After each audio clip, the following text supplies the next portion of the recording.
कार्यक्रम को आगे बढ़ाते हुए मैं आमंत्रित करती हूँ Pushpa Chaudhary, Ayurveda coach and motivational speaker from Jalore.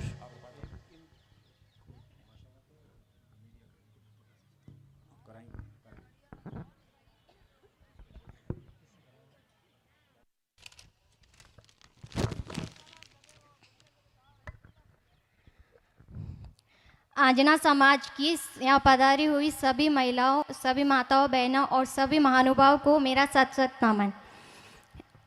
आज आंजना समाज के लिए बहुत ही बेहतरीन दिन है कि आज इतना भव्य समारोह यहाँ पे हो रहा है। सबसे पहले मैं पुष्पा चौधरी यहाँ पधारे हुए सभी माताओं, बहनों और समाज के प्रतिष्ठित महानुभाव का तहे दिल से हार्दिक स्वागत करती हूँ।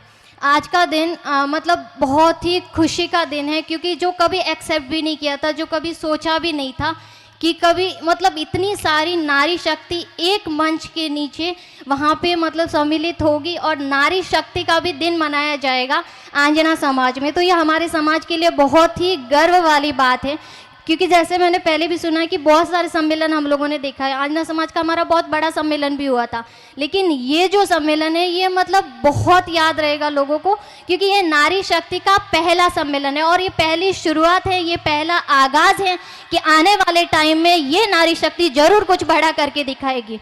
आज का जो दिन है मैं इसके बारे में कुछ बताना चाहूँगी आपको। आज जो आंजना समाज की महिलाएं हैं उनको एक मंच मिला है और उनके काम को एक पहचान मिली है, क्योंकि महिलाएं वैसे बहुत अलग अलग फील्ड में काफ़ी सारा काम कर रही है, लेकिन आज तक उनके जानने वाले, उनके रिश्तेदार सिर्फ उनको ही पता था कि वो कुछ बड़ा काम कर रही है। समाज को ये चीज़ नहीं पता थी, कहीं ना कहीं उतनी जानकारी में नहीं थी। लेकिन आज जहाँ इतनी सारी महिलाएं एक मंच पे आके बैठी है तो समाज को भी पता चल रहा है कि आंजना समाज में महिलाएं भी कितनी हर फील्ड में वो आगे बढ़ रही है।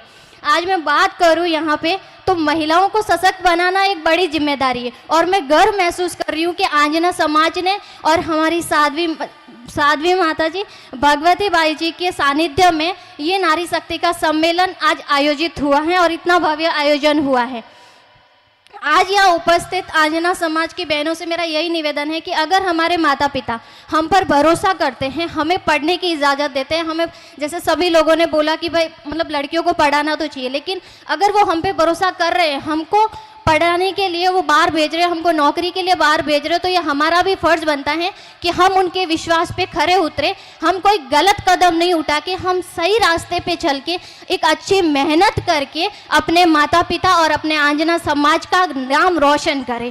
क्योंकि हम सब बोलते हैं कि हाँ पढ़ना चाहिए, क्योंकि पढ़ाई बहुत ज़्यादा ज़रूरी होती है, लेकिन ज़रूरी नहीं है कि आप अगर एक गवर्नमेंट फील्ड में हो या फिर आप कोई जॉब कर रहे हो, कोई बिजनेस पर्सन हो, तब भी यहाँ मंच पे आके आप आमंत्रित हो सकते हो। बहुत सारी ऐसी नारी शक्ति होगी जो आज सिलाई करके भी खुद आत्मनिर्भर बनने की कोशिश कर रही होगी। बहुत सारी ऐसी नारी शक्ति होगी जो और कहीं सारी फील्ड में जो शायद गवर्नमेंट जॉब में नहीं आता और जो शायद CA CS डॉक्टर में भी नहीं आता, वो सारा काम करके भी आप आत्मनिर्भर बन रही होगी। ये मंच आप लोगों का भी है। आज मैं यहाँ पे बात करूँ तो जैसे आज हर किसी के पास मोबाइल नाम की बीमारी है और इस पर बहुत सारी बातें भी हुई है।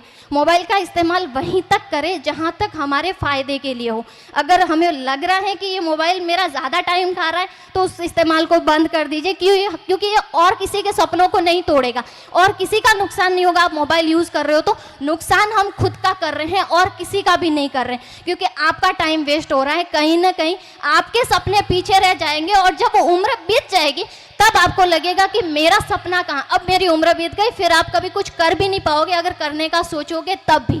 तो अभी हमारे पास टाइम है, अभी हमारे पास समय है कि हम थोड़ा सा मोबाइल से ध्यान हटा के क्यों ना अपने आसपास का जो माहौल है उसमें हम जाने की कोशिश करें। हम अपने से जो बड़े हैं उनका अनुभव लें, क्योंकि बहुत सारी चीज़ें हैं जो मोबाइल और गूगल हमें कभी नहीं सिखा पाएगा। वो सारी चीज़ें हमें यहीं पे सीखने मिलेगी। यहाँ पे जो हमारे बड़े बुजुर्ग बैठे हैं, यहाँ पे जो हमारे बहुत अच्छे खासे पढ़े लिखे लोग बैठे हैं, उनसे हमें बहुत कुछ सीखने मिलेगा अगर हम उनसे फिजिकली मिलेंगे तो। आज मैं बात करूँ तो नारी शक्ति के लिए मैं जैसे कुछ बात करूँगी तो यहाँ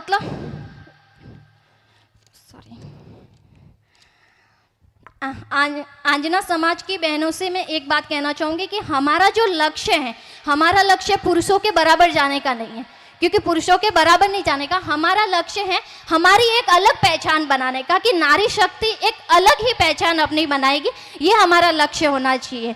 क्योंकि एक जो बोलते हैं ना, एक मजबूत आत्मनिर्भर पढ़ी लिखी महिला से ज़्यादा मजबूत कोई स्तंभ नहीं, और उस आदमी से बड़ा कोई रोल मॉडल नहीं जो ऐसी महिला के साथ हर परिस्थिति में उसके साथ खड़ा रहता है।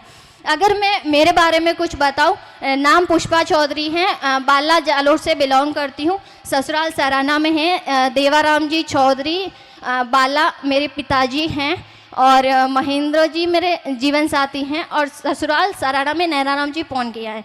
आज अगर इनका साथ नहीं होता, क्योंकि देखो लड़की आगे बढ़ना चाहती है, हर लड़की के बहुत सारे सपने होते हैं, वो बहुत कुछ करना चाहती है, लेकिन जब तक उसको घर वालों का साथ सपोर्ट नहीं मिलता ना, तब तक वो कुछ कर ही नहीं पाती। मतलब बहुत सारे सपने होते हैं जो ऐसे के ऐसे, मतलब जैसे बोला कि बच्चियों में सपने देखते, बच्चों में सपने देखने की ज़रूरत कब पड़ती है, जब हम हमारे सपने पूरे नहीं कर पाते। और पूरे नहीं करने का रीज़न कहीं ना कहीं एक ही होता है कि हमारे माता पिता उसमें हमारा साथ नहीं मिलता हमें उनका, तभी हम वो सपने पूरे नहीं कर पाते। अगर हमें हमारे माता पिता और उनका साथ मिलेगा तो 100% यहाँ पे मौजूद हर लड़की, हर महिला अपने सपने खुद ही पूरे कर पाएगी, और वो अपने बच्चों के सपने और दुगना करके उनको पूरा करवाएगी। क्योंकि जब हर कोई बोलता है, जब महिला पढ़ती है और जब वो कुछ बड़ी बन जाती है, तो वहाँ से मैंने आज तक तो सुना था कि सिर्फ 2 घरों का नाम रोशन होता है, लेकिन आज मुझे यहाँ पे सुनने का मिला कि तीसरा घर भी है, ननिहाल का नाम भी कहीं ना कहीं उससे रोशन होता है। आज यहाँ पे मैं आपको कुछ बात बताना चाहूँगी, मतलब इस ऐतिहासिक दिन पर आपको कुछ पंक्तियाँ सुनाना चाहूँगी।